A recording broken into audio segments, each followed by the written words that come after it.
Welcome to மணிமணி Tamil. இன்றைக்கி என்ன வீடியோனா, கடன் இருக்கும்போது எப்படி சேமிக்க வேண்டும் அப்படிங்கிறதான் பார்க்குறோம். இப்போ நம்மளுக்கு கடன் இருக்கும்போது நம்ம கொஞ்சம் சேவிக்கிறது கொஞ்சம் கஷ்டம்தான்.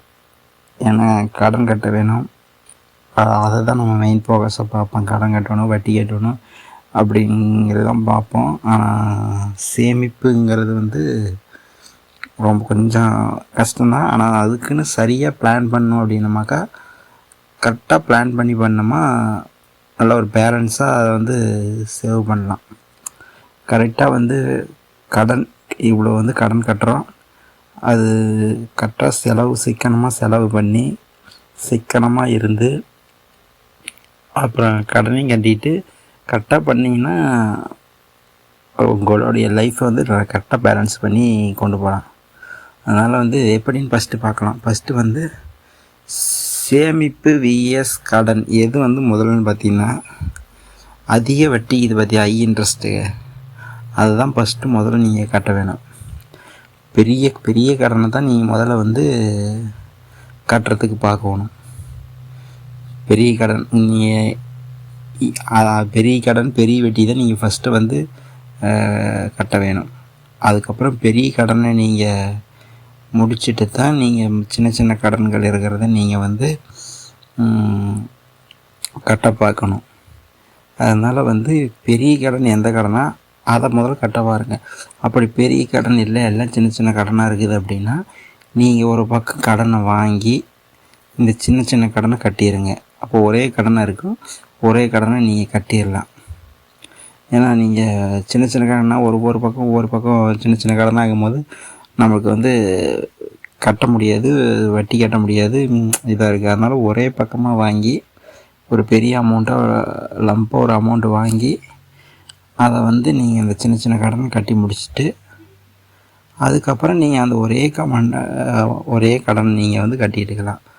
அதனால் எப்போவுமே நீங்கள் கடன் வாங்கியிருக்கீங்கன்னா உங்களுடைய பெரிய கடன் அதிகமாக வட்டி ஆகிறது தான் ஃபஸ்ட்டு நீங்கள் கட்ட வேணும். அதுக்கப்புறமா சின்ன கடன், கம்மியான இன்ட்ரெஸ்ட்டு, கம்மியான வட்டி, இதை மட்டும்தான் பார்க்கணும். இதை பண்ணிக்கிட்டிங்கன்னா நீங்கள் சேமிப்பையும் சேர்த்து செய்யலாம். நீங்கள் சேமிப்பு அப்புறம் பார்த்தீங்கன்னா, ரெண்டாவது சிறிய சேமிப்பை நீங்கள் தொடங்குங்க. சிறு துளி பெருவெள்ளம் அப்படிம்பாங்க பார்த்தீங்களா, அந்த மாதிரி நம்ம சிறு சிறு சேமிக்கிறது தான் அது ஒரு நாளைக்கு பெரிய வெள்ளமாக வரும். அதனால் ஒரு 500, 1000, ஒரு 100 இந்தமாரி கூட நீங்கள் சேவ் பண்ண பாருங்கள். ஒரு உண்டியலில் கூட நீங்கள் போட்டு சேவ் பண்ணலாம். இப்படி 100 டெய்லி 100, வாரம் 100, மாதம் 100, இப்படி மாதம் ஒரு 500 1000 நீங்கள் சேமிக்க பாருங்கள். கடனெல்லாம் கட்டினதை போக நீங்கள் எந்த ஒரு பொருள் நீங்கள் சாப்பாட்டுக்கு மட்டும் அத்தியாவசிய பொருள், சாப்பாட்டுக்கு மட்டும் நீங்கள் பண்ணுறது போக நீங்கள் அத்தியாவசிய பொருள் எதுவுமே வாங்காதீங்க. ஒரு ஃபோன் வாங்குறதோ இல்லை ஏதோ ஒரு வீட்டுக்கு தேவையான பொருள் வாங்குறதோ, எதை இறக்கிறத வச்சு சமாளிக்க பாருங்கள். அந்த கடன் கட்ட வரைக்கும், கடன் கட்டி முடிச்சதுக்கப்புறம் கூட நீங்கள் ஏதோ ஒரு பொருள் வாங்கலாம். எந்த ஒரு ஆசைப்பட்ட பொருளை நீங்கள் வாங்காதீங்க. அப்படி இருந்தீங்கன்னா அதை மட்டும்தான் நீங்கள் சேவ் பண்ண முடியும். அதனால் எந்த ஒரு பொருளுமே நீங்கள் ஆசையாக இருக்குது அப்படின்னு வாங்கிட்டீங்கன்னு நீங்கள் தான் ஃபீல் பண்ணுவீங்க. அதனால்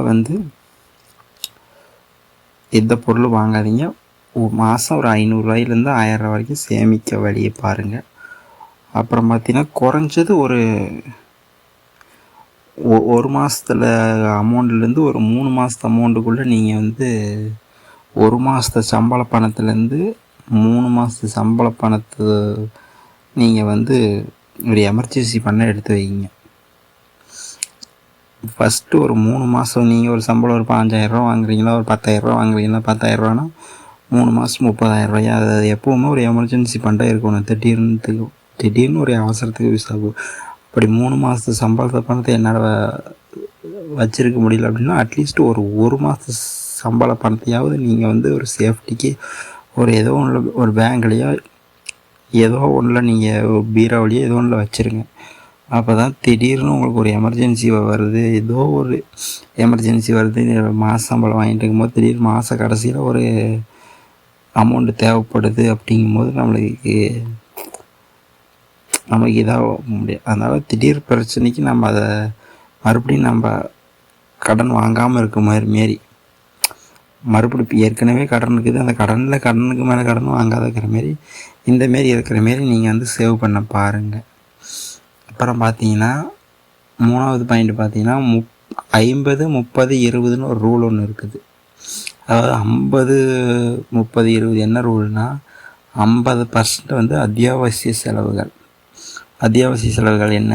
இப்போ வீட்டு வாடகை, சாப்பாடு, இது வந்து அத்தியாவசிய செலவு. இதுக்கு வந்து நீங்கள் 50% அமௌண்ட்டை நீங்கள் ஒதுக்கி வைக்கணும். வீட்டு வாடகை எவ்வளோ? 2000 3000 இது. அப்புறம் சாப்பாடு செலவு இப்படி ஒரு 6000 7000 போடுங்க. 6000 உங்களை பொறுத்து 10,000 கூட ஆகும். அதுமாரி வர வருமானத்தில் 50% வந்து நீங்கள் உங்களுடைய அத்தியாவசிய செலவுக்கு நீங்கள் இது பண்ணிடுங்க. அடுத்தது 30% வந்து உங்களுடைய விருப்பங்கள், ஒரு என்டர்டெயின்மெண்ட், ஒரு சினிமாவுக்கு போகிறது, இல்லை ஏதாவது ஏதோ ஒரு பக்கம் ஒரு டூராக ஏதோ ஒன்று போகிறீங்க, ஏதோ ஒன்று ஒரு பொருள் வாங்கி சாப்பிட்றீங்க, ஒரு ஹோட்டலில் போய் சாப்பிட்றீங்க, இல்லை ஏதாவது ஒரு கடையில் போய் ஏதாவது ஒன்று சாப்பிட்றீங்க வாங்குறீங்க, இந்தமாரி பொருளுக்கு 30%. அப்புறம் 20% பார்த்தீங்கன்னா நீங்கள் வந்து கடன், அப்புறம் சேமிப்பு. 10% கடன் கட்டிடுங்க, 10% சேமிப்புங்க. இப்படி பண்ணிட்டு வந்தீங்கன்னா இப்போ கடன் இருந்தால் 20%ல் 15% கடன், 5% நீங்கள் சேமிக்கலாம். இந்த 20%ல் 15% நீங்கள் கடன் கட்டிடுங்க, 5% போதும். 5% சேமித்தால 5% தான் சேமிக்க முடியுது. கம்மியான அமௌண்ட்டு சேமித்தாலுமே சிறு துளி பார்த்தீங்கன்னா ஒரு நாளைக்கு பெரு வெள்ளமாகும். நீ இது என்ன இந்த அமௌண்ட்டு சேமிச்சுன்னா இப்போ பணக்காராக போகிற அப்படின்னு நினைக்க மாட்டாங்க. நீங்கள் 5% கம்மியான அமௌண்ட்டு, சிறுதுளி பெரு வெள்ளமோ அப்படிங்கிற மாதிரி சின்ன அமௌண்ட்டு தான் நீங்கள் ஒரு நாளைக்கு பெரிய ஒரு ஆலமரமாக நிற்கும். அதுமாரி சிறுதுளி பெரு வெள்ளங்கிற மாரி சின்ன அமௌண்ட்டாக இருந்தாலும் பரவாயில்ல, சேமிக்க பாருங்கள். 4வது பாயிண்ட் பார்த்திங்கன்னா தேவையில்லாத செலவுகளை வந்து கட்டுப்படுத்திடுங்க. இப்போ ஒரு ஆன்லைனில், ஒரு ஃப்ளிப்கார்ட்டில், அமேசானில், அப்புறம் மீஷோ அப்படின்னு நிறையா ஆப் இருக்குது. இந்தமாரி மீஷோ அந்தமாரி ஆன்லைனில் இருக்கிற எந்த பொருளுமே ஷாப்பிங் பண்ணுறதை கொஞ்சம் கம்மி பண்ணிக்கிங்க. அப்புறம் அப்படின்னா இப்போ ரீசார்ஜ் பண்ணுறது, அன்னசரி சப்ஸ்கிரைபர், ஏதோ ஒரு டிவி ரீசார்ஜ் போடுறீங்க, மொபைல் ரீசார்ஜ் போட்டுட்டு இருந்து கூட எக்ஸ்ட்ரா போடுறீங்க, மொபைல் டேட்டா எக்ஸ்ட்ரா போடுறீங்க. இதுமாரி இறக்குற ரீசார்ஜை வந்து கம்மி பண்ண தான் பார்க்கணும் மொழியாக அதிகமாக போடுற அமௌண்ட்டு பார்க்கக்கூடாது. எந்த பொருளுமே வாங்காதீங்க. பொருள் முடிஞ்ச அளவுக்கு எந்த ஒரு ஆன்லைன்லேயே வெளியிலேயே எதுவுமே வந்து செலவு எவ்வளவு குறைக்க முடியுமோ அவ்வளோ குறைக்க பாருங்கள். உங்களால் எவ்வளோ கட்டுப்படுத்த முடியுமோ. அப்புறம் வந்து தேவை விஎஸ் ஆசை, இது ரெண்டும் புரிஞ்சுக்குங்க. நம்மளுக்கு தேவைன்னா மட்டும்தான் அந்த பொருளை வாங்கணும். நம்ம ஆசைக்காக இப்போ கடை வீதிக்கு போகிறீங்க, ஆசையாகுதுன்னு அந்த பொருளை வாங்கக்கூடாது, வாங்கி சாப்பிடக்கூடாது, வாங்கி யூஸ் பண்ணக்கூடாது. இப்போ கடையில் பார்க்குறீங்க கண்ணுக்கு கவர்ச்சியாகுதுன்னு வாங்கக்கூடாது. அது நம்மளுக்கு தேவையாக இருந்தால் மட்டும்தான், நம்மளுக்கு உபயோகமாக இருந்தால் மட்டும்தான் அந்த பொருளை வாங்கணும், இல்லைன்னா அதை வாங்கவே கூடாது.